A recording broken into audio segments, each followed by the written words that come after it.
Hello, everyone. I'm Vasiliki Rapti, founder of Citizen Tales Commons, a collective of artists and scholars who fight against exclusion for equitable futures. And today I'm really delighted to host an event, our inaugural Citizen Tales Commons online lecture with Professor Catherine D'Ignazio from MIT, with the cooperation of the Engagement Lab and Professor Vinicius Navarro, who is also here with us.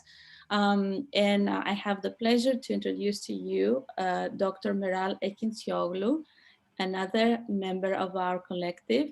She is a citizen architect and a citizen of science who is going to introduce our esteemed speaker, Catherine D'Ignazio. Thank you all for coming here, and I hope you will enjoy the lecture. Meral, the floor is yours. Thank you, Vasiliki. Good afternoon, everyone, and welcome to our first Citizen Tales Commons online lecture. Before I take the pleasure of introducing Catherine D'Ignazio, our speaker, please allow me to express my gratitude to Dr. Vasiliki Rapti and Citizen Tales Commons members from all over the world. This inspiring, collaborative, multicultural, multidisciplinary, and inclusive group was born as the child of the third master thesis by Dr. Rapti, Citizen Tales Commons, the transformative power of collective voice in academia. With her expression in her master thesis, Citizen Tales Commons is an intersectional research and media project and fueled by institutional critique, especially in today's academia characterized by the decline of humanities. Which is committed to social justice and the democratic values, Citizen Tales Commons aspire to offer an innovative, holistic platform of production and dissemination of knowledge that practices full citizenship and inclusion through collaborative research, cross-pollination, and artistic practices, and in which the humanities are valued and celebrated for the sake of the common good. Our speaker, Catherine D'Ignazio, is an assistant professor of urban science and planning in the Department of Urban Studies and Planning at MIT. She is also director of the Data and Feminism Lab, which uses data and computational methods to work towards gender and racial equity, particularly as they relate to space and place. The intersection of design, social justice, technology, civic engagement, and data literacy are among focal points in her research studies and projects as a scholar, artist designer, and a hacker mama. Prior to MIT, she was an assistant professor of data visualizations and civic media at Emerson College in Journalism Department, taught for 7 years in the Digital Media Graduate Program at Rhode Island Schools of Design, and did freelance software development for more than 10 years. Data Feminism, her recent book, co-authored with Lauren Klein, invites its readers to consider intersectional feminist thinking in data science, to raise a critical awareness of data justice, data ethics, data politics, and how they can help us to create more equal, inclusive, and diverse world that we strongly need right now. With her outstanding projects and studies, she has several awards, participated in Venice Biennale and the ICA Boston, and she is a proud board member of Indigenous Women Rising, an organization working to advance Native Indigenous peoples' inherent right to equitable and culturally safe health options. At the end of her lecture, we would be very happy to take your questions to discuss data feminism in our Q&A section. Finally, I would like to express my sincere thanks to all Citizen Tales Commons members for their remarkable collaborative endeavor. And now, please join me in welcoming Catherine D'Ignazio. Hi everyone. It's super nice to be here, and I was really pleased to get the message from Vicky and um, it's great to hear a little bit of the news about Emerson and to see Vinicius there and some of the Emerson colleagues. So yeah, hello everyone out there. And thank you. I'm really honored to be your first speaker for the collective. So I was thinking I would basically talk a little bit about Lauren and I's book called Data Feminism, and give you a little bit of the background that kind of undergirds like the motivation for writing the book in the first place, talk about a couple of the examples that come out of the book, and then leave it there. And, very happy to be in dialogue. I'd love to hear too, kind of what you all are thinking in terms of your actions. It's exciting to hear how important the humanities and the arts are too to what you all are doing. And so that's one thing that was really fantastic in this collaboration with Lauren Klein. So, I have a background as an artist and designer, and then she is based in the humanities. She really does literary scholarship, like historical literary scholarship is her main thing. But she does a lot with quantitative methods and sort of data science, but looking at data that is historical data, looking at archives and things like this. And then I should say too, she's down at Emory University in Atlanta, and she directs a lab called the Digital Humanities Lab, which for anyone who's a humanities person, you should definitely go check out her work. She has a really fantastic, she actually, in the past 3 years, she's going to end up publishing like 3 books in 3 years. She has a book about Thomas Jefferson. She has a book about an alternate history of data visualization. And then she has the book we just published. So she's very prolific. So I think where I will get started is here.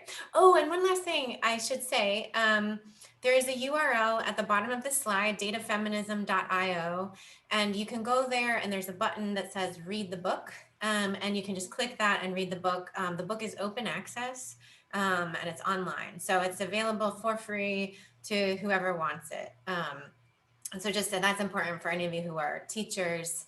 It's always nice when you can just use things and not have to have students buy a textbook. So yes, okay. So we see data feminism as really part of a growing body of work that's working to hold corporate and government actors accountable, for basically making racist, sexist, and classist data products.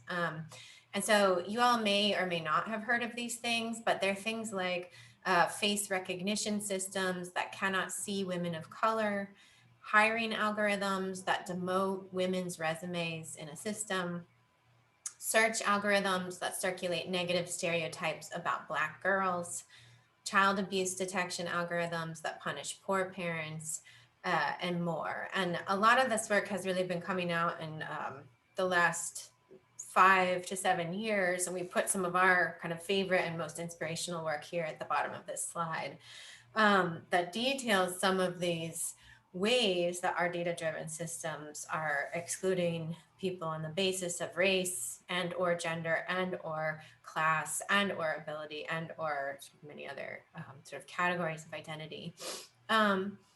And the fact that these examples just like they keep coming out, almost every day at this point in the popular press, there's like another story about algorithmic bias in some way. So there's actually like just last fall, there was a story, a very high profile story about from the New York Times about a man who was identified through facial recognition as being the perpetrator of a crime. He was actually like, the police went to his house and arrested him and they had the wrong person. So basically like the computer said he was guilty. He had to be in custody for 24 hours or whatever. And it's like just completely mistaken identity. And, one of the things that we see this wave of scholarship pushing back on is what is essentially a meme. So I don't know how many of you have heard this, but data is the new oil. We would characterize this as a meme.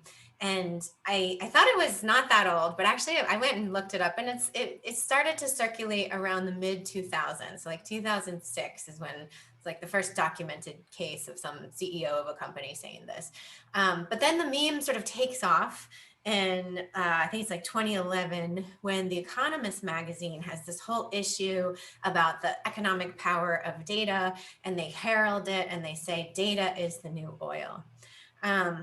And then this gets circulated. And so this has circulated a lot. And this has been said by many kind of high profile, mostly men, mostly kind of business, CEO type people, conferences, things like this.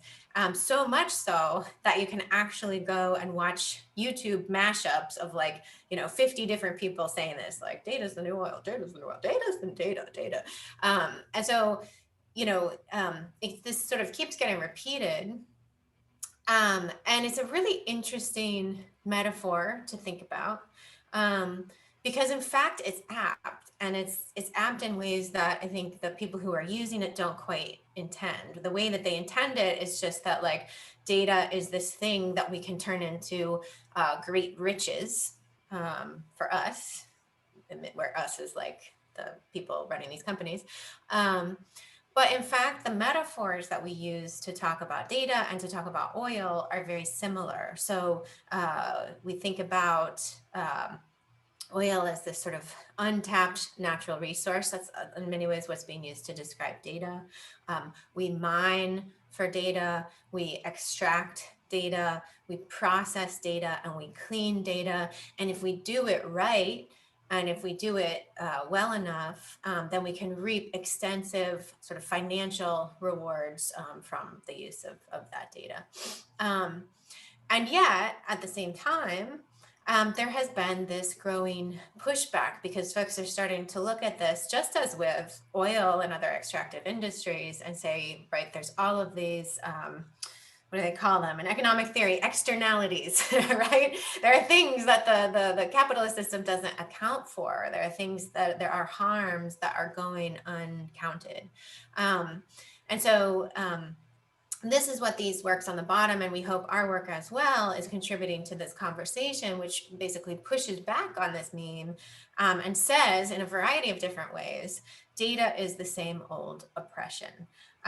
It may be accelerated and it may be exacerbated by data-driven systems, but for the most part, data are being used to inscribe the same forms of inequality that have been existent for a very long time. And so what we bring to the conversation, all these folks are coming from different angles. What we bring to this conversation is a focus on feminism and intersectional feminism in particular. And in a sense, thinking about, well, what can we learn from bringing intersectional feminist theory to bear in our sort of more applied work with data science specifically. So what's been very inspiring is to be part of a community of people that is sort of speaking out against the abuses of data. And yet at the same time, speaking out against this same old oppression carries consequences. And so I wanted to just kind of mention this here. Maybe since we're small, actually I can see all of you. Let me, if I can like move it. Or maybe in chat, how many people have heard of Timnit Gebru's case from Google? Anyone follow this? Yes. At least one person says yes. So I just wanted to mention this here because there's this very high profile case. This woman, Timnit Gebru, was until recently the co-lead of the ethical AI team at Google. She's very high profile. She's known for her scholarship in machine vision. And she's really been also a very outspoken advocate for diversity, equity, and inclusion in the field of AI and computer science more broadly. And so she and her other researchers at Google have been working on a paper. They put the paper in for publishing. In industry, if you're working in research and industry, you have to get approval. So Google initially approved the paper to be included in this journal. And then all of a sudden, after that approval, 5 weeks later, they reversed their decision that the paper was approved. And they told the team to retract the paper, which had already been accepted to this journal and conference. And so Dr. Gebru wrote this email where she asked for transparency, and she also asked for them to do more work on diversity, equity, and inclusion. And then they promptly wrote her back and fired her. And so this provoked outrage. So 2,500 Google employees have signed a petition in support of her. and in support of really of transparency around the circumstances. 4,000 academics have signed. These recruiting firms that try to recruit Black candidates into Google dropped Google, citing moral concerns. 9 members of Congress wrote a letter to Google demanding accountability for this. And so this treatment is really shameful, and yet at the same time, some of my colleagues at MIT in conversation pointed out, like, this is not an isolated case. What's happening with Timnit is not something that is like this one-off thing. And in fact, we ended up writing a whole, it's actually like a kind of a centuries old playbook where Black women who speak out are then punished through disbelief, through gaslighting, and through a variety of different ways. Ultimately their voices are attempted to be silenced. And so we have a recent piece, if anyone's interested in reading this literally just came out yesterday in this State of AI Ethics report. And so, oh, and you can sign the petition. If you just Google her name and the petition, you can also sign on to the petition. So why does this case matter for AI, for the field of computer science, for data science more broadly? Well, so what we can say here is that feminism, as both a theory and a practice, demands that we ask what we call who questions. So data science by whom? Timnit was one of the only Black women working in the field of artificial intelligence. And she actually founded an organization for Black people in AI to not feel so alone, basically. So data science by whom, data science for whom, data sets about whom. When we collect data that are about people, who are they about and for whose sort of viewing pleasure or analysis pleasure? Data science with whose values. So what you see here is an image from the 2014 MTV Music Awards when Beyonce projects the word feminist behind her. And so before we kind of like dive into the book itself, I like to start with our definition of feminism, because I think there's many feminisms. They're not all compatible with each other. So we like to be very specific about which feminism we are leveraging here in the book. And so Beyonce's definition, which she actually like quotes in her song, is the feminist is the person who believes in equal rights for men and women and non-binary people. And that's mostly Beyonce. We actually added the non-binary people, but we feel like she would agree with that. So from this definition, feminism is a belief. But then secondly, if you look around, if you have this belief that like the genders and the sexes are equal, you look around, you can see that we don't live in that world right now. Like just look at, representation in Congress, who's at the head of organizations, et cetera, et cetera. Many evidence of that, sexism is real. And so what this means for feminism is that you actually also need to take action. So feminism implies that we must take action to realize that world in which we have equal rights. So it's organized activity on behalf of women's and non-binary people's rights and interests. So it's belief, political action, and then finally, it's also the theory. And this is actually kind of exciting, this part, because it's theories and ideas. It's a kind of a intellectual heritage that we inherit, that we can use to apply to like pressing problems of today.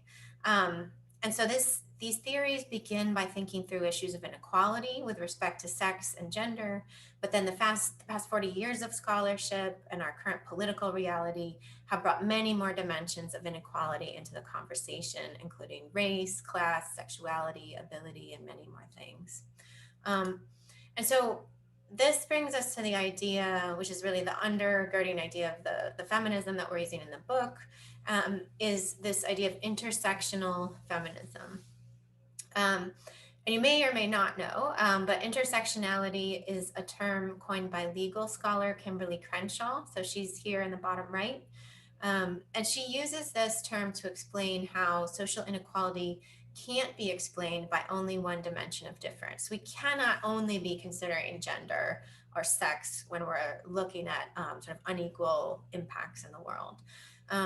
We have to be talking about the intersection of many factors and forces that produce it. So the intersection of patriarchy with racism or with classism or with colonialism and so on. And it's really the work of women of color feminists and Black feminists in particular that have foregrounded this conversation about power and structural power in particular. And so advancing this idea that, you know, a lot of us come to feminism thinking, oh, it's like about women. And it is to a certain extent, right? Like it is about women, and yet it's about more than women. It's about gender, because women are not the only minoritized gender. And yet it's even about more than gender. It's about power. It's about the intersection of gender with and sex with these other forces of power and the unequal effects that are produced from that. So it's about power, who has it and who doesn't. Today's world, data is power. Just in a very like real material sense of like, you look at like who are the companies that making the most money right now, like that as a sort of like data is power. Like the groups that can collect, store, maintain, analyze, deploy, visualize, make use of data. Those are the ones that are reaping the sort of financial rewards right now. But our underlying premise of the book is that intersectional feminism, when applied to data science, can help that power be challenged and changed. And so we can kind of take intersectional feminism and use its guidance as a kind of ethical framework for undertaking and really doing the work of data science in the world. So in writing the book, Lauren and I kind of looked across a lot of different fields of literature. The kind of amazing and wonderful thing is that feminism has been used in so many different fields, and I'm sure we missed a lot of things. Like we definitely didn't read every feminist thing in the world. But it's exciting. One of the things that was exciting for me was to learn like how much feminist work there is in law, how much feminist work there is in economics, in demography, in human computer interaction, and of course like humanities-based fields and literary theory and all of these things, and historical studies. So like it was wonderful to be able to look across all of these different fields. From that scan, we came up with these 7 principles that for us encapsulate the most important aspects of feminism as they relate to data and to data science. And so our goal here was not really to make new feminist theory. Like we're not trying to make a new theory or something. We are trying to say, well, what is useful about existing feminist theory that we can then apply to doing the work of data science, which is it's technical work, it's design work, it's statistical work, it's mathematical work. And so like, what do we take from feminist theory and then apply to data science? And so these are the 7 principles that we came up with. And I don't have time to go through all of them. I'm going to show a couple of examples to give you kind of flavor of the book, but this is also how the book is organized. So each of these principles is a chapter in the book. And what we try to do, we also, one of our goals was really to write this book for newcomers. So we wanted people who don't know what feminism is to be able to come into the book and get acquainted with it. We wanted people who don't know what data science is to come into the book and get acquainted with it. And so what we try to do in each chapter is introduce you to some of the feminist thinkers from whom these ideas come, and then introduce you to some of the people in the world who are already doing data science that is aligned with these principles. And we tell a lot of stories, and we use a lot of examples to try to illustrate the concepts. But so I think like the one thing I'll say about this list of principles that I would draw your attention to is that you might notice that there's 2 principles that relate to power: examine power and challenge power. And it's the reason for that is just because, like I was kind of saying with the definition of intersectional feminism, is because this consideration of power, of unequal social power, this is what is at the heart of the feminist project.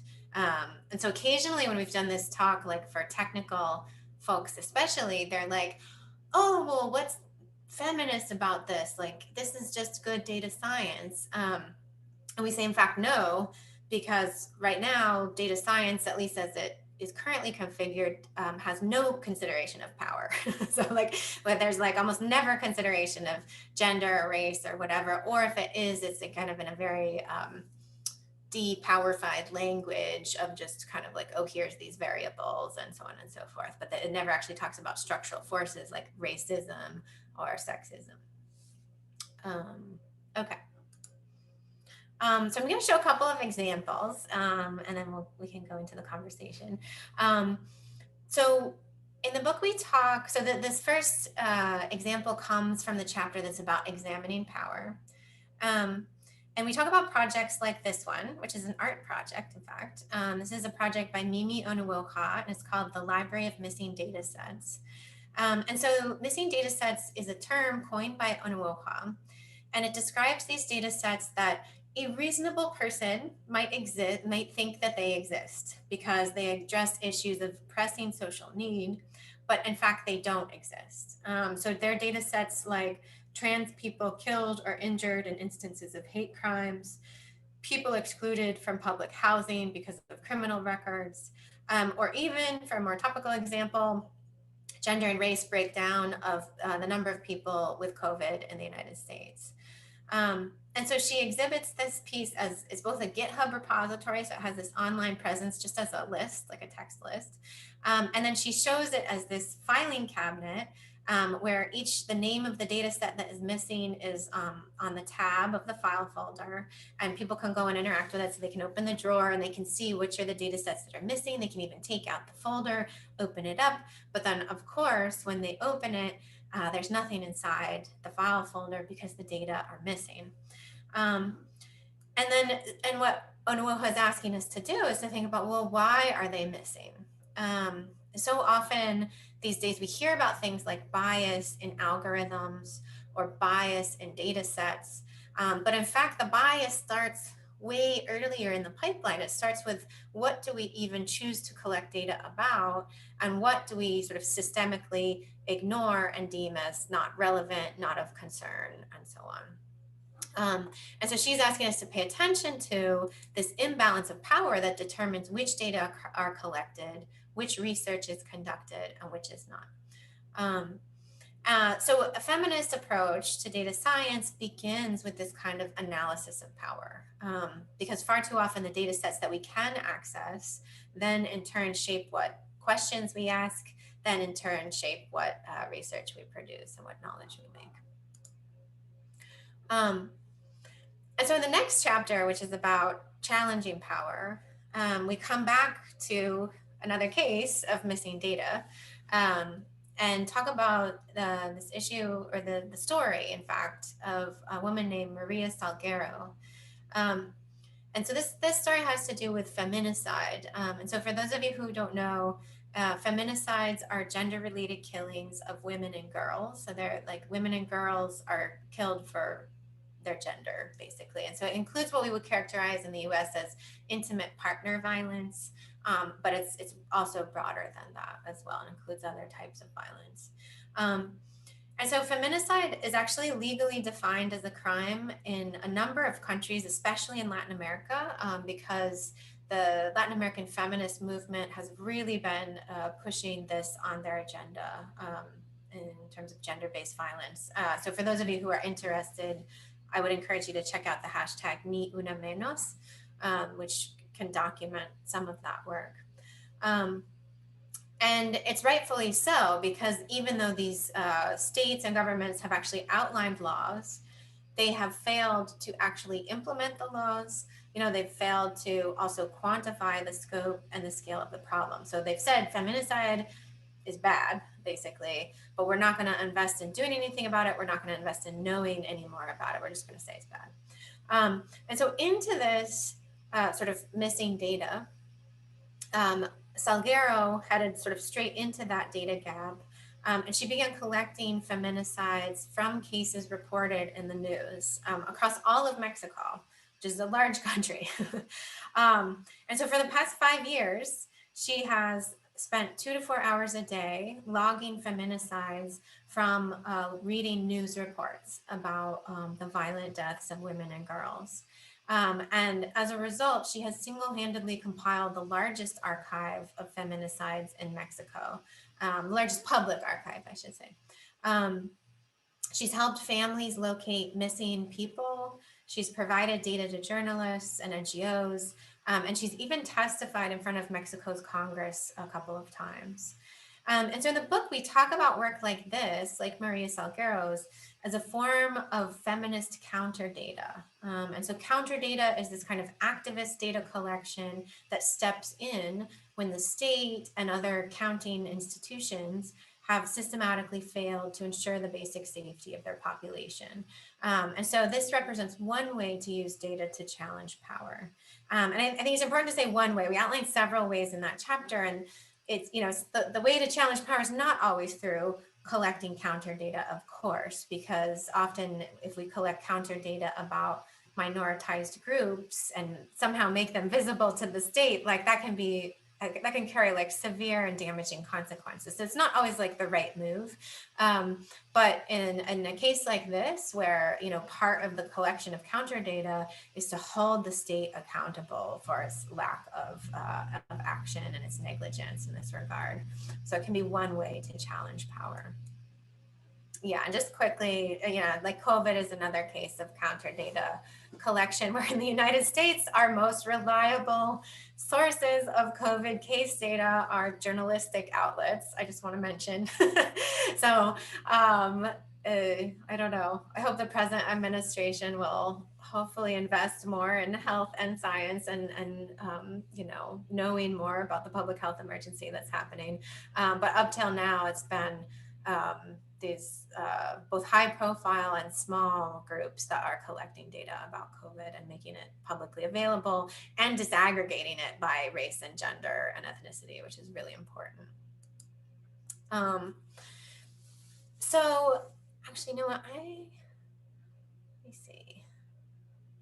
Yeah, I'll talk briefly about this example. So in the book, we also talk about counter data collection efforts, like the one undertaken by the group that's depicted here. They're called the Anti-Eviction Mapping Project. They're based, they started in San Francisco in the Bay Area, and now they have chapters in a couple other US cities. And since 2013, the AEMP, which is their acronym, they've been working in collaboration with tenants' rights organizations and with community groups to collect and map data about the eviction crisis in the Bay Area. And so you can see this map of San Francisco that you see here. Each red dot indicates a place where a person or a family was evicted. And then the blue dots indicate places where the AEMP has also interviewed one of the people who was evicted from that place. So if you click on a blue dot, that's a place where they've collected an oral history of a person who either still lives there and is facing eviction, or a person who was evicted from that place. And that's what you can see here with Phyllis Bowie, who's depicted here. She tells the story of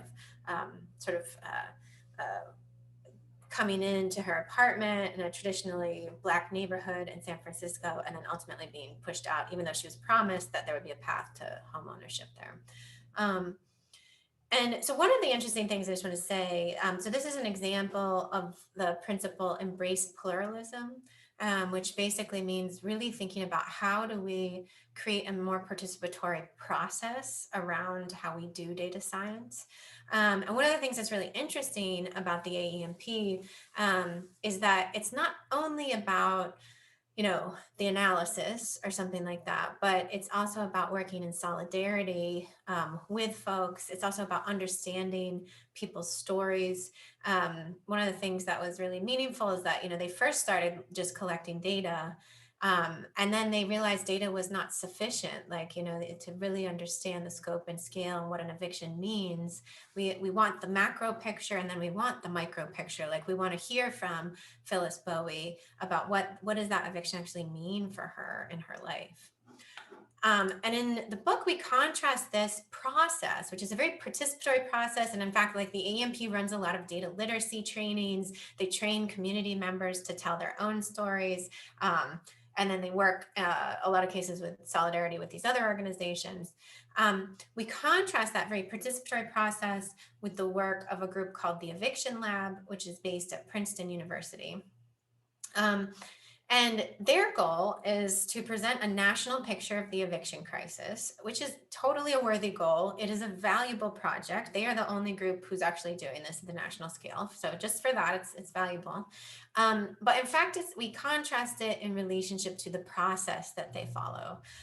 So the eviction labs maps derive from bigger data, which they went out and they just like purchased the data from national real estate databases.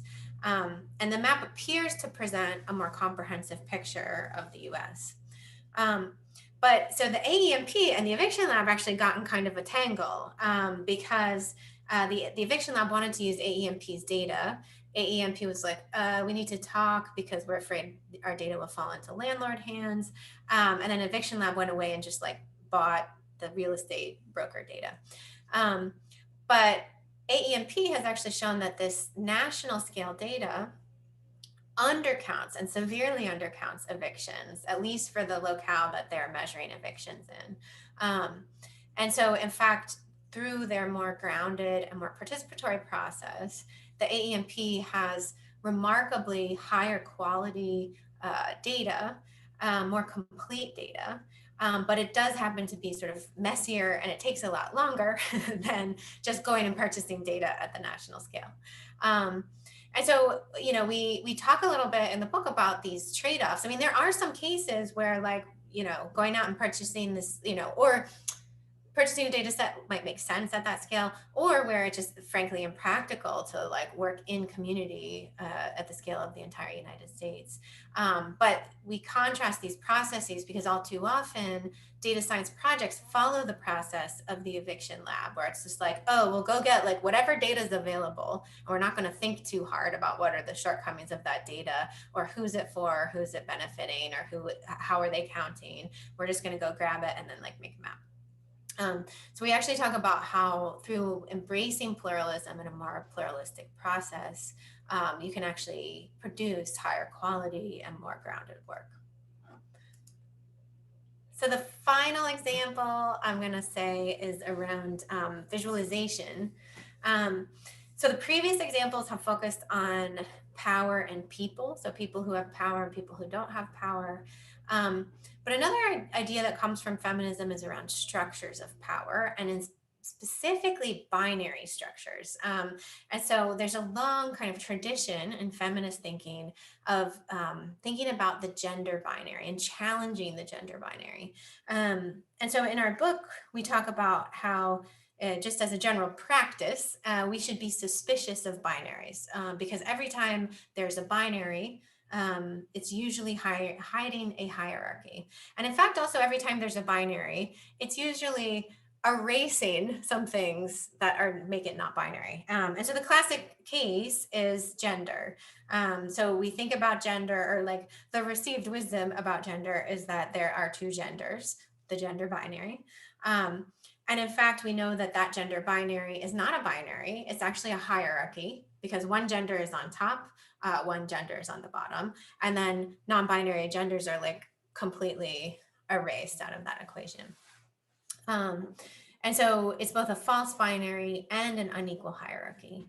And so one of the key moves of feminist theorists is to take this these binaries and really unpack them and challenge them.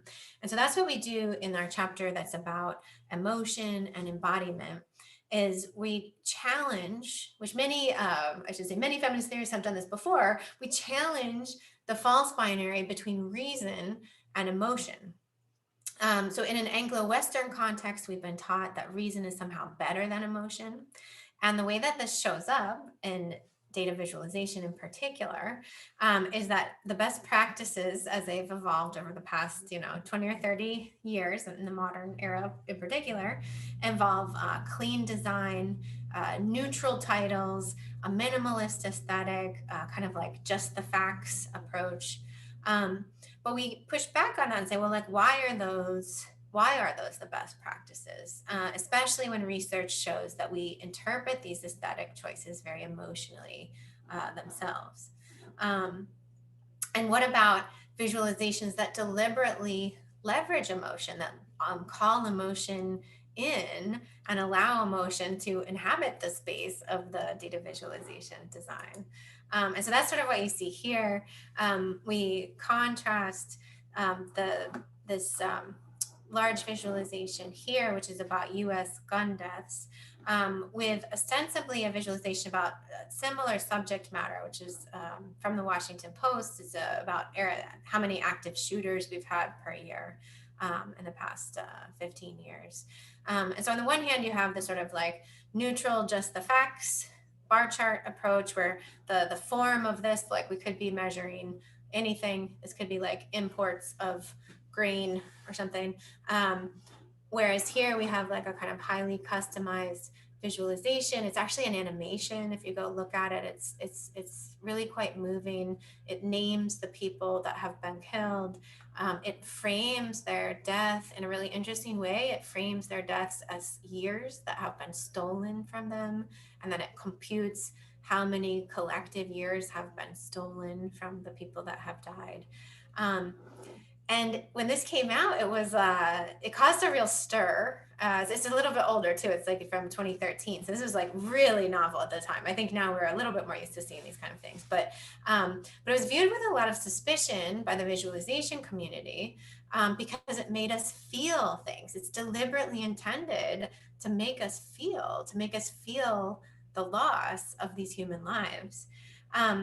And a feminist approach would say, well, that's not a problem at all, that it makes us feel things. And in fact, it's more compelling, and it could be more ethical, and it could be more truthful, because when we're talking about human lives, like, is it better to just represent them in these like generic bar charts, you know? So we kind of make a call for rebalancing emotion and reason in our data communication toolbox. To think about how can we bring emotion back in, not push reason out.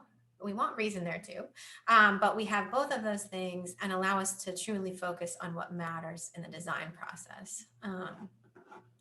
So that's pretty much it. I think the final point I want to make, which might be obvious from these examples, but I think it's just worth saying, is that in data feminism, we try to really insist on an expanded definition of data science. And so the data science that we talk about is not defined by the size of the data set. It's not defined by the credentials of the people that are undertaking the work. These are concerns that are like very continually used to exclude women and to exclude people of color from the field, as well as to exclude work whose contribution is socio-technical rather than technical. But in our account and the examples that we show, we can see some of the most exciting work that's intersecting data science and justice, that the most exciting work is really being undertaken by artists, by journalists, by humanists, by community organizers, by activists. And so it's like an extended case for like looking to these margins of data science and bringing them in and like naming them as data science. And so just some other examples here, like there's a data mural that we talk about where folks, youth and artists made a data-driven infographic in a community garden. There's a sculpture that's an AI chatbot that talks to you when you go up to it, and many more things. And so the last thing I'll say is, since this also appears to be a very international group, you might find this interesting. If you want a free downloadable poster of data feminism, we were actually asked to make like a thing for an exhibition. And so we worked with a designer to make this sort of infographic of the data feminism principles. And then we made a version in Spanish because the exhibition was in Mexico. And then we got these requests for translating. And so we've been doing translations. So now we have English, Spanish, Korean, French, and Portuguese. And there's folks working on Greek and Turkish right now. So soon we'll have those as well. But so you can go to the URL that's listed here and check out the infographics. So that's it. And yeah, thank you so much for the chance to be here and talk with all of you. And this is how to get in touch with us and to learn more about the book. Thank you so much, Catherine, for this incredibly illuminating talk. I would like to invite everyone to have a Q&A questions and to entertain their questions. I certainly have plenty. But I'd like to hear from our group here. I was, for instance, I was really struck by the comparison you made between oil and data, especially the language that you use is so true. You extract, you process, you clean, you turn it into riches. It's fascinating and it's so true. Yeah, it's really it's quite amazing once you start thinking about it, right? And I think that's very much the model right now. It's what Shoshana Zuboff will call surveillance capitalism, but like that's the economic model of surveillance capitalism. Is it's an extractive model, like it's premised on data as extraction, and then like distilling, cleaning, processing, usually combining with other data, and then using statistics to then infer things and try to predict the future, basically. And so it's like, there are really tremendous kind of amazing things that you can do with technology like that, but we have to kind of recognize that at its baseline it's an extractive industry. So yeah. Fascinating. Can I ask a related question to that? Of course. Thanks. So I was wondering, like, thinking of it as an extractive industry and just the ways that we know that patriarchal design, like through everything you shared, in, being rooted in binaries and everything, is not stewarding life and creating hierarchy. I'm wondering about thinking of the extraction through, like, thinking of some of the ecofeminist lenses too. I'm wondering, I don't know how like computers themselves or other devices we use to create and store data are built, like what materials they use, but from what I think is true, I imagine there is like also like a like land extraction that is, I'm guessing, Yes. happening in a lot of like formerly colonized countries, and just wondering if there's also movement within data feminism that's like literally the materials for the devices themselves are being reimagined as far as how that is constructed, for like the purpose of how to collect and create that data. Is that anything that exists or that you know about? I love that idea. I mean, we talk about that idea, the idea that in a way it's like the irony of the cloud, right? Because like we know that the cloud is not this like light, airy thing. Right. In fact, the cloud is like giant warehouses and cooling centers and like enormous amounts of electricity. There's some, I think we mentioned in the book, like Facebook was going to be installing a new data center in New Mexico, and they were going to be paying like $38 million a year just in electricity costs for their data center, So there's like that.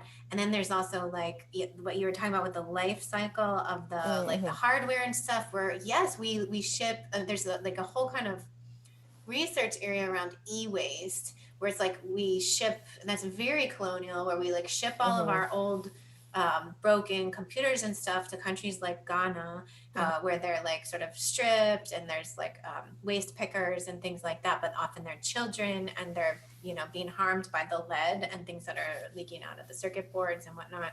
And so that in itself is like even just interesting to explore that geography. But I love the idea, of what you were saying around how do you like reimagine that, or like what would be the data feminism action in that space? I don't really know. Like, in fact, we don't really feature any projects that are trying to like re-engineer that supply chain, I guess.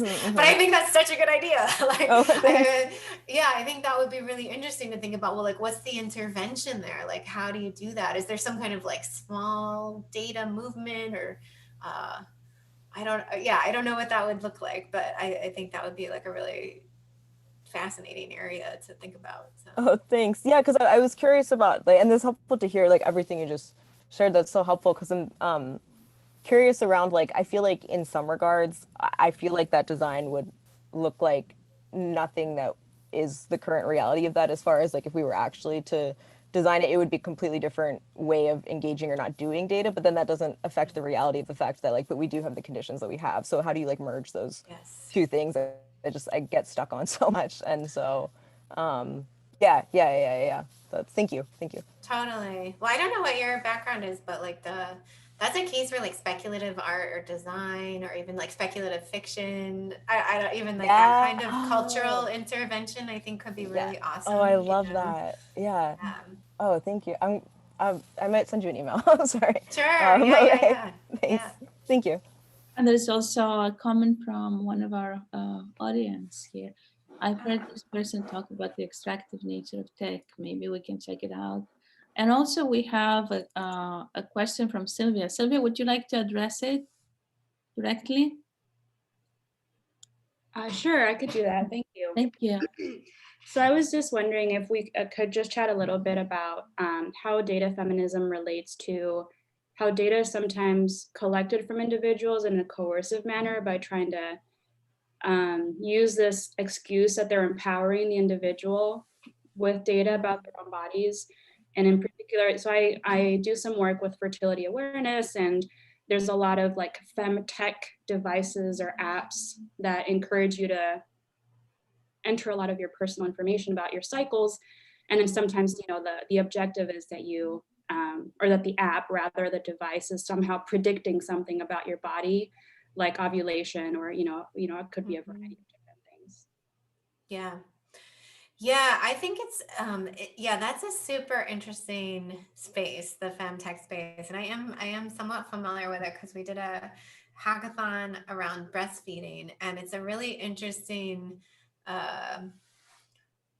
It's interesting rhetoric that the countries are mobilized, or the companies are mobilizing in the femtech space, which like, and although I don't want to dismiss it wholeheartedly, because I actually have like met some of the folks who are working in this space. And like, for example, there's a woman who's working on, I have to put this in, and she's working on creating the menstrualome. She's like a scientist and a founder of this startup company where they're both conducting scientific research on like aggregate on women's menstruation, but they're also building this technology whereby you can use blood that's been collected in a tampon to detect a number of like actual conditions like endometriosis and things like this. And what's her company? Oh my gosh, her name's like her first name's Reedy. I'm blanking on her last name, but and so it's like a really interesting space where you know, we actually can. Oh yeah, that's it. Thanks, Julie. So we actually like can create these medical advances that have like never been thought about before, because science has been so patriarchal and so focused on kind of men's bodies as the default bodies. And yet, and especially with data, there's always these questions. I mean, in the book, we talk about asking who questions. So like data for whom to do what. And so like the marketing rhetoric of some of these companies, oh, it's for you, like it's for you to know more about your body or whatever. But ultimately, it's often for them. And there are several studies in the human-computer interaction field, which is like the kind of academic field that designs technology, that have documented how dissatisfied people are with this idea, because they know in these menstrual apps especially that people are taking their data and reselling it to other places. So ultimately it really isn't about, it's not for their empowerment, it's for like that company to make a bunch of money, you know. So yeah, I think I have conflicting feelings about it, because then let me go back and then say another thing that's sort of more positive about it, which is that I do appreciate that femtech is driving investment in like women owned and run companies and in women entrepreneurs and things that are focusing specifically on women's health, which has been so overlooked by the medical establishment. So I always am going back and forth and like feel like we need to consider each case in itself and look at what are their actual data practices and what are they actually doing with their data and what kind of commitment are they making to their users around like the care and stewardship of their data. And there's some cool stuff in the nonprofit space. There's an app that was put out by the ACLU in combination with this women's reproductive nonprofit, where the whole premise of it is they never even touch your data. So you log all your menstrual data and your fertility data, and I think you can log other things too. But it all actually lives on your phone. And so they like the whole design premise was like, it never goes to their server. So they can never do anything with it as a kind of like a measure of trust and whatnot. So yeah, so I guess I don't have like a more definitive answer, but like, yeah, I would be curious to know what you think based on your work in that regard. Oh, me in particular? Yeah. Oh, well, I think, I think you bring up a lot of good points. And I think this is another spot where we have to be wary of the binaries, right? Like there's not always cases where it's bad and there aren't always cases when it's good. And I really appreciate you bringing in that perspective of it's important to consider each case sort of on their own and what's a commitment to the users, et cetera. And yeah, I think one of the pieces about fertility awareness in particular is that so for those that aren't aware, it's like a set of skills that you learn to track different like menstrual events throughout your entire cycle. And then you have this information about yourself, and you can do this on paper and with like your own thermometer, you don't need anything fancy for it. But the point is that it can be really, really empowering to know this information about yourself and be able to make informed decisions about your health without having to rely on, necessarily the healthcare system or a prescription, or whatever. And so there's this part of it that's really grounded in like being embodied in that way and really connecting with what it is that you're feeling and stepping into that space where you are the expert on your own body. And so I think it does become a little bit confusing sometimes when there are these femtech companies and they try to almost like convince you that you are in fact not the expert on your own body, but they'll tell you about your body. You just let them tell you. You just need to give them the information. So, but yeah, I think I appreciate the points that you brought up, and yeah, I guess I would just end by emphasizing that it is important to think about, who are the stakeholders and how are they taking care of users that are providing their data. That's great.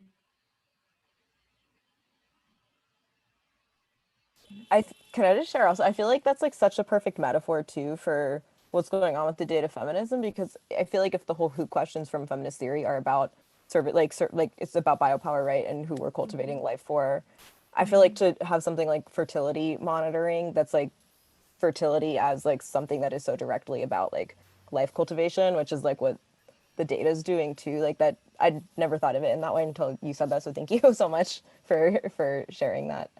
Thanks. Yeah, I think that's a fantastic example.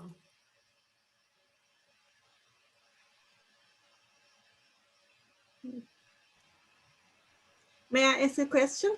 Of course. First of all, thank you for this inspiring lecture. Catherine, I have a question. I am a feminist scholar in architecture history and Istanbul-born scholar in multicultural American architecture.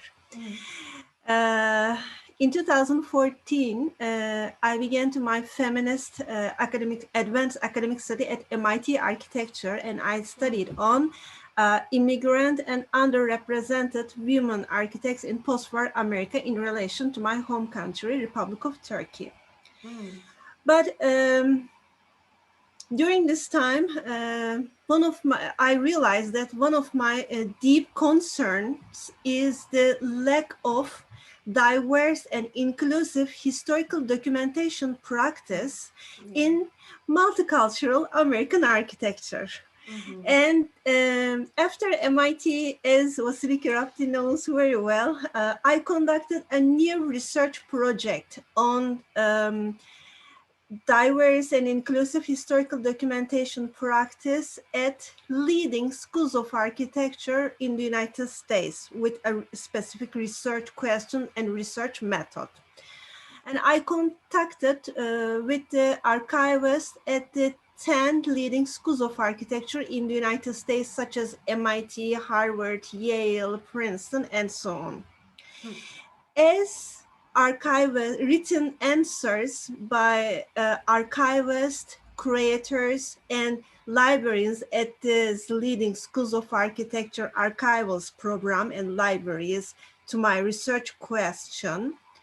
One, they don't have a data or they don't have a report or survey on the content and scope of their historical documentation practice on their own history at the schools of architecture.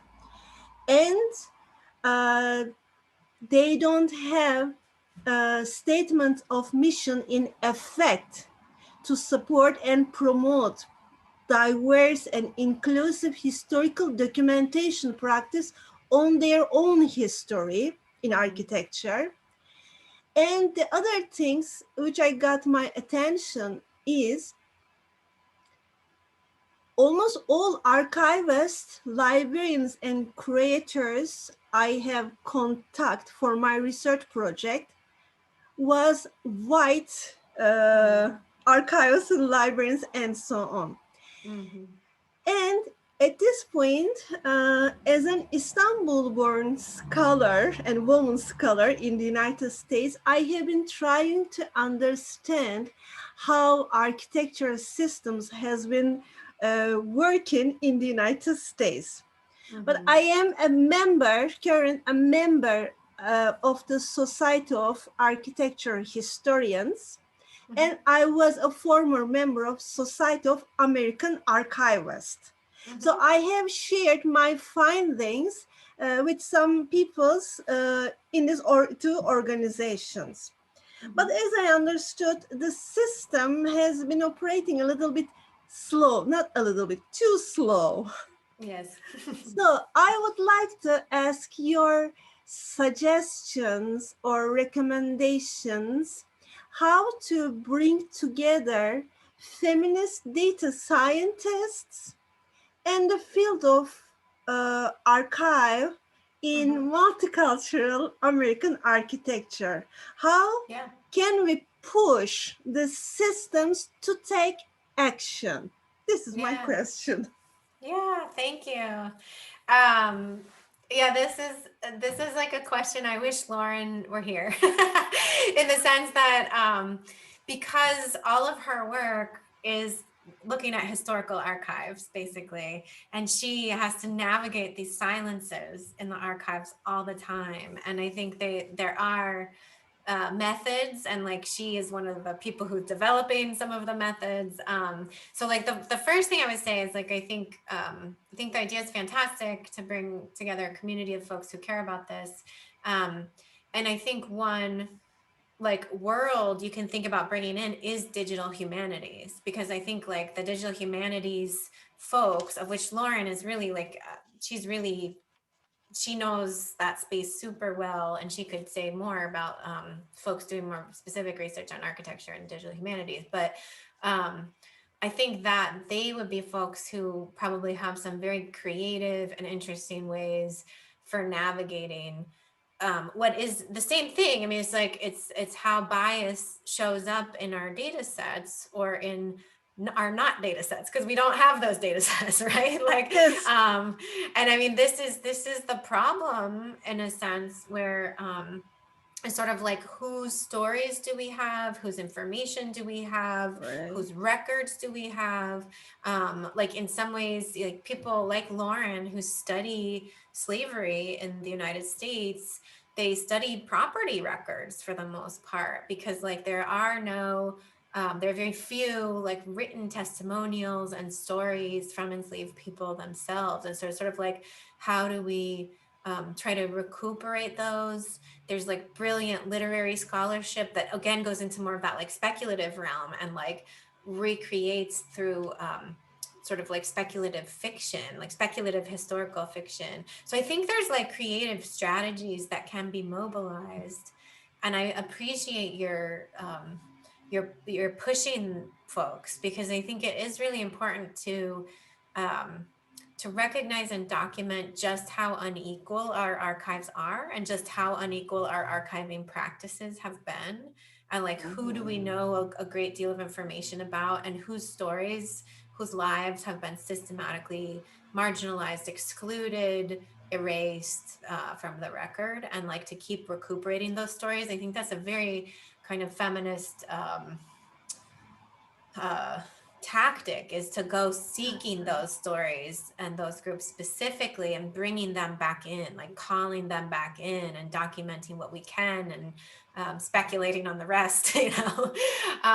But so I think, yeah, I think that would be the main thing I would point you to, is digital humanities folks, because I think they have done so much in kind of trying to navigate these tensions. Yeah. And then I would say, like, also you should just maybe reach out to Lauren directly and see what her ideas are. Yeah. Okay, thank you. Yeah. Catherine, I want to go back to this principle of bringing back emotion. It was such a striking difference between the old way of visualizing the data and your way. Not to say it was aesthetically beautiful, but is there any way to introduce this way of having data and visualizing them in high schools? Because I think it would be very, very beneficial to cultivate this empathy that is coming directly from this kind of visualizations. But I don't think it is a habit. It is even taught at this level. I don't know if you have any thoughts on that, but also I would like to hear from the other members what they think. Yeah. Yeah, I think I would totally advocate for that, because I think often by the time you get to college, people have like selected out, or often been pushed out and been like normed into like, oh, I'm not a this or that kind of person. Like Emerson students would always tell me how bad they are at math and stuff like that. You know? Like, and actually they're not. Like, if you look at their standardized test scores, at least they're like totally on par with plenty of other like liberal arts colleges, and they're good at math. You know? But you know, they have that like self-image of like, I'm this type of person and not that type of person often by the time they get to college. And so, yes, I think so. And I think actually I'm gonna like an advisor on a grant. So it's not my project, it's the project of these educators that are working in middle schools, actually.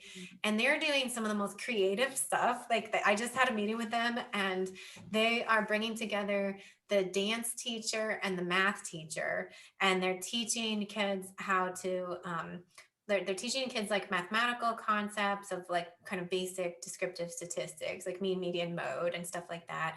But then they're having them illustrate those concepts with dance and body moves. And so it's this like combined unit. And then they have all these other creative ideas. So I think this is happening, you know, like I think it's not the norm. And I don't want to give that impression at all, but I think folks are really beginning to experiment with teaching data science and teaching data communication in ways that allow for more than just a kind of dry, very visual, but never other sensory modes way of communicating. And there's really cool, again, like it's like artists and journalists, I think, are out front here because there's data artists who have been experimenting with various kinds of ways of like, you know, a quilt that illustrates data, or a walk. Like we did a walk that was an illustration of data. So there's all these different ways that one could experience data. And those are really being pioneered by folks who are not the technical, kind of narrowly technical folks. There are folks who are in these other communications disciplines who I think already, you know, it's well understood in art and design that emotion matters. You know what I mean? Like that's not really in question. So yeah. And I see we have two hands raised, Julie and Peter. Yes, Julie? Yes, thank you. Just a short introduction. I'm currently a fellow at the Mozilla Foundation, and I'm hosting, which means I'm working in collaboration with a feminist civil society organization that promotes women's access to justice here in Mexico, from an intersectional perspective, actually. And So we have two axes of work, but over the next year and a half, we're planning to implement a few of the data feminism principles that you outline in the book, Nice. in order to push their use of evidence even further. And one question that has come up is, what are the best strategies to kind of leverage qualitative data and information, which, coming back to the binary structure of the world or the way we think, usually there is, it's qualitative data tends to be considered a little as less important or less reliable data than quantitative one. So I'd love to hear your thoughts on this. Like, what strategies do you see to give the proper visibility or the proper importance? I'm not sure what the best word is there, to these type of qualitative data. Totally. Yeah, I think that such a great question. And I think one of the things I get excited about is when I see work that can really in a way be like multi-scalar, in the sense that it might describe things in a quantitative way. Actually, that anti-eviction mapping project map, that's kind of a good example of that. So on the one hand, it's quantifying eviction. It's showing us where evictions are taking place. It's demonstrating that they're very widespread because there's all the little red dots are everywhere. But then at the same time, it's like grounding us in like the exact location of where these oral histories are located, and you can actually like watch videos of these people speaking. And so we're like hearing the stories and seeing the stories of the people who are represented by that map. So I think that's like one good example where, I think that's one of the we also have to think about like what's the power of data visualization that we can leverage. And one of the powers is that it's that what we call the God trick, that like bird's eye view, that's powerful, there's a woman who's in our network who she calls that the superpower of data visualization. But yet at the same time, it can be very abstract, right? And you can lose the what does the impact mean? What does it mean for individuals, for families, communities? And that's where you can come back to the qualitative. So I think like thinking about like how do we go back and forth, especially when we're making a case for change, so that we can say like, well, here's this one story that's very powerful coming from a real human being, and then but that is a representative story of this like whole huge structural phenomenon that we need to be paying attention to. And one example that I would point you towards that I think did this really well, it has nothing to do with visualization though, but it's just a really great use of mixed methods that I was really admiring of, is Mary Gray and a guy who I forgot his name, I'm sorry. The two of them wrote a book called Ghost Work. And it's a fantastic book. And it's all about like the platform economy and like how Uber is actually using people in India to like route their routing algorithms and stuff like this. But the really fantastic thing about this book is so she's an ethnographer, and the guy that she worked with is a computer scientist and network scientist. And so she would go and do these ethnographies with these platform workers, and she would surface really interesting themes. And then they would say, well, okay, let's see if this is a really widespread thing. And then he would run a kind of large scale experiment on the data side of things. So they could really look at scale to see whether that was a thing. And then he might uncover some things that he would say, well, then let's go ask people about this thing. So then when she went back and did more interviews, then she would be asking about that thing. And so it's like a really nice complementary way of working where you're using both the quantitative and the qualitative data to each of them ground each other and say like, well, if you got something on a qualitative side, you say like, how representative of is this? And if you get something on the quantitative side, you say, well, let's go, we need to know, like, this seems complex. Let's go learn more about that, And then maybe one last idea I will offer that I've always loved is we worked with a group for a hackathon called Moms Rising. And they often do these like crowdsource campaigns where they'll put a call out on social media and say, hey, moms, like send us pictures of your like crappy office breast pumping spaces or whatever. And they would get like thousands of submissions along with stories about like how terrible this was or whatever. And then what they did with that data, I thought was really smart. They would both aggregate it. So they make some basic statistics about it, 85% of the pumping moms hate this or whatever. But then at the same time, they would compile what they called a policy storybook for policymakers, where they would pull out individual photos and stories, like photos and quotes.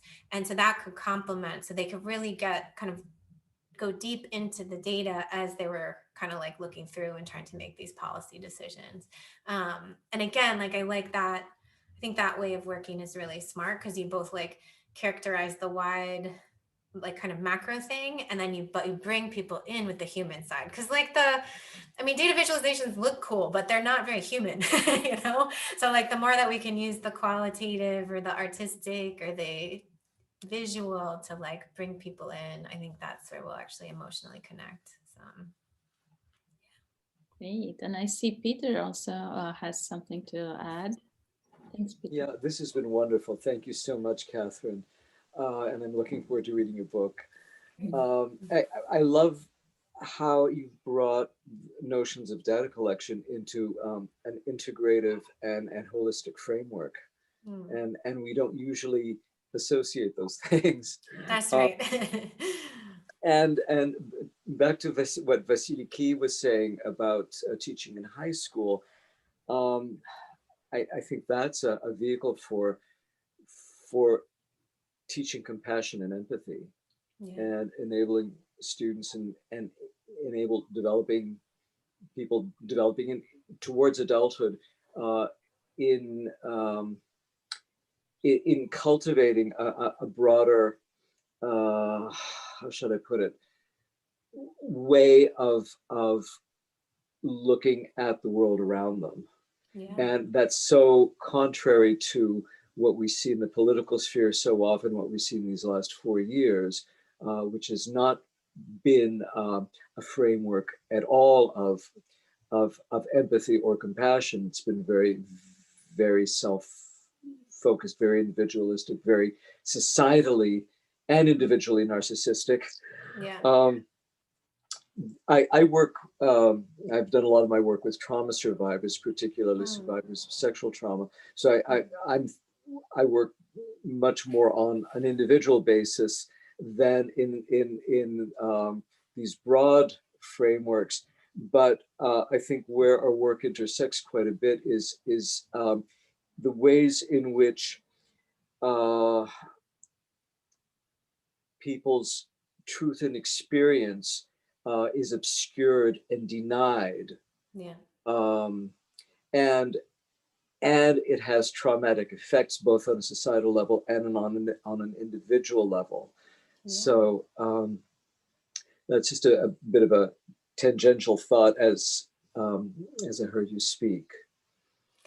No, thank you for offering that. That's I think one of the things I've realized I want to learn more about is thinking about sort of trauma-informed approaches to things like design and things like data science, because the other thing that comes up, and I guess this relates a little bit to what we talk about in the book, we talk about there's like a risk.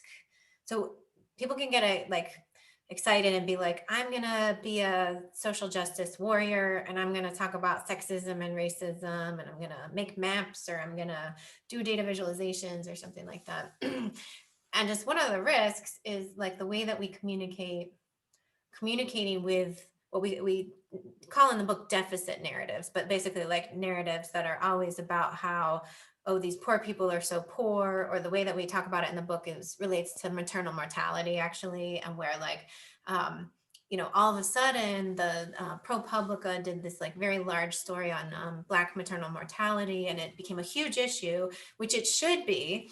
But then Black women activists pushed back and were like, we've known about this issue for a really long time. It's just like we know the answer, we know how to fix it, but like nobody has been listening to us, nobody has been funding us. And so like there's a way in which and one of the women we interviewed was like, the way these stories have been told with data are a way that has painted it like Black women need to be saved by white people, basically, because they're painting these deficit narratives of like, look how terrible things are for Black women, like, let's go all save them. And so sort of, because like on the one hand, I'm sure the people writing that ProPublica story are thinking like, we're doing this really great thing, speaking truth to power and whatnot. but at the same time, by like erasing the prior work of Black women activists on the issue and foregrounding kind of like more like a white perspective, they like reinscribe that trauma that like they're always experiencing. And like that's the risk too, is like where we kind of, I think, keep reinscribing that same trauma, even when that's not at all the intention or the desire.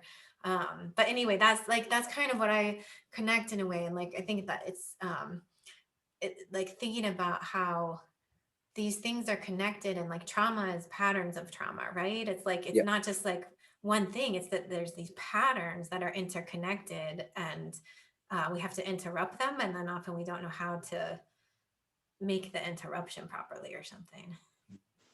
And I don't know if in your book you speak of, you ever speak in terms of gaslighting, in that tends to be, more of a, on an individual basis and not really pertaining to data and data collection, but that obfuscation of people's reality dovetails with that individual gaslighting that people experience. Totally. And in fact, that article we just wrote for that AI ethics report, I'll actually go look for the link, I'll paste it. But we talked specifically about gaslighting there because Google did that to this Dr. Timney Gebru in this case, where they were like, oh, you didn't get fired, you resigned. Like that's what they told her when she was basically, she had written them this email that said, like, I demand accountability for why you retracted my paper. Also, I want answers on these other like diversity and equity and inclusion things that you guys haven't been doing any work on. I will need these in order to continue working here. Like she made some statement like that. She never said I resigned. And then they wrote her back that she's fired. And then they were like, oh no, she wasn't fired, she resigned. So, and so we talk about that in this piece as like a tactic that, yeah. And my co-author actually wrote how she thinks that gaslighting can happen at a group level as well, where it's like a group is told like, oh no, it's all fine, she was resigning, like, so. And what you experienced isn't really what you experienced. Right. Yeah. But yeah, no, thank you, that's super interesting. I'm gonna look up this thanks. Let's see if I can find the link for you all. Here it is.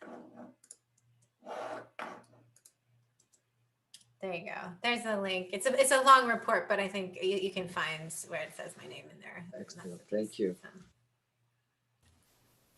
Is there any like going off of that trauma conversation, like, and I don't know if this is necessarily what would be like healing for, or like resilience or focus for people, but I'm curious, and maybe this is me not understanding what the word hacking means because I have like no science background, but are there any type of like hacking initiatives where instead of the back and forth of like the narratives have always been there, specifically like in this context from Black women and often being the case, or other like structurally oppressed groups, and then like what you mentioned, how like that erasure then happens in kind of like the deficit focus, and then there's the like the pushback of having to advocate for it, the gaslighting, blah blah blah blah blah, like the back and forth. Is there any kind of like hacking based things where people are actually just like finding ways to, I don't know if this is possible technically, but just center like the narratives that have always been there, that have said it, just like literally almost not erasing the version that's being gaslighting, but just kind of like replacing the content almost with, instead of having to like keep fighting to say this, like we've been saying this, just literally like somehow remove the version that denies that that's being said, and just instead putting on, and I guess I'm thinking of this as almost like a digital version of what happens in a lot of like autonomous activist spaces, thinking through like having spent some time in Minneapolis this summer, where it's like, okay, we're actually just going to like in like the George Floyd Memorial Square, where people are just making their own security forces so that like police can't enter there, and just instead of like going back and forth with like policy, not that that's not part of it, but just literally being like, okay, we're going to just put this out there in the version that we know to be true, and that like reflects the community's needs and things like that. And I'm curious if that's a way that people can use or have used. And I don't even know if that's how hacking works, because I don't know anything about like computers. So yeah, is that something you've like seen ever, or? I mean, I wouldn't call that hacking as much as, or maybe I would call it like interventionist art, or like narrative change or something like that. So which could be made at a hackathon. I mean, I don't know. I think about hackathons in a very expansive way. Often at hackathons, like what gets made are like apps and tech type stuff. But I've certainly run hackathons where it's much more expansive than that. But that's, I mean, I think from what you're describing, I would see that as kind of being more like narrative change or like artistic interventions or media interventions, media campaigns. Yeah, I don't know if Peter has another response to that, maybe. I'm just wondering if that then becomes censorship, even though it has a benevolent intent. Right. And there's a balance between correcting false narratives and suppressing free speech. And I don't know. That sort of heavy-handed interventions that suppress someone else's narrative is also problematic to me, even though there are a lot of narratives that I would really like to see obliterated, like QAnons and various other things that are in the air right now. Yeah, thank you. That's a really important point. Thanks. Catherine, have you seen any change after the publication of your book in the field of data science? Are they willing to do what the boss of Christine Darden did and change the way they're thinking and collecting data? I don't know. Timney's firing was honestly very chilling, I have to say. Like it really, it had a wide effect. I mean, a lot of people mobilized against it, but it sent a message from the corporate powers that they are not going to tolerate people speaking out against racism and sexism and artificial intelligence. Like that, it's a kind of like message that it sent, I would say. There are a lot of people still within Google who still want to work on that regard. I mean, I'm heartened by like the outpouring of support for her. Like the fact when we were researching that piece that like members of Congress have now written letters to Google, like that's really encouraging. But I don't know. I mean, I think the field of computer science and data science and artificial intelligence and kind of the related areas, they're at a moment of reckoning right now. And it's unclear exactly what's going to happen from that moment of reckoning, I guess I would say. I mean, I think there's like a pretty big group of people, certainly in academia, some in industry, who want to foreground questions of power, questions of structural inequality, and questions of like, how do we not make technologies that reproduce these things? But like the vast majority of folks, and certainly the people at the top, are still mostly just concerned with money. So like, and then that's like kind of what happens where like things like Timney happen. But I don't know, like then again, like the alphabet workers have unionized. I don't know if people saw this. So like there's a good amount of like political consciousness raising that's been going on in tech, especially over the past 4 years. And so the fact that tech workers in Google have unionized, that's a pretty big deal, I would say, because tech workers at least 10, 15 years ago would have never thought of themselves as being like in any way adversarial to their bosses. They would have just thought of like, oh, I could be boss really soon. You know what I mean? And I love this environment and it pays me lots of money. So like, so I think that there are maybe some larger sea changes taking place. And I think I'm encouraged by those signs. Yeah. Thank you so much, Catherine. I see time is up and we are so thankful for this wonderful talk and wonderful discussion. We certainly want to have also your colleague back here yeah. continue the other set of wonderful issues to discuss. And thank you everyone for being here with us and bringing their thoughts and comments to this discussion. And a big applause to you. Good luck with the continuation of your research, and we hope to see you back. Thank you Thanks, again, all. everyone. Good luck. Good luck with the Thank you, whole Vasiliki and initiative. I think Meral. it's great. Thank you. Thank you, Meral, also, and thank you, everyone. All right. We will Bye, you post all. this on our YouTube channel. Awesome. Have a great night. Have a good one. Thank you so much, everyone. Thanks, Kathy. Thanks. Thank you, everyone.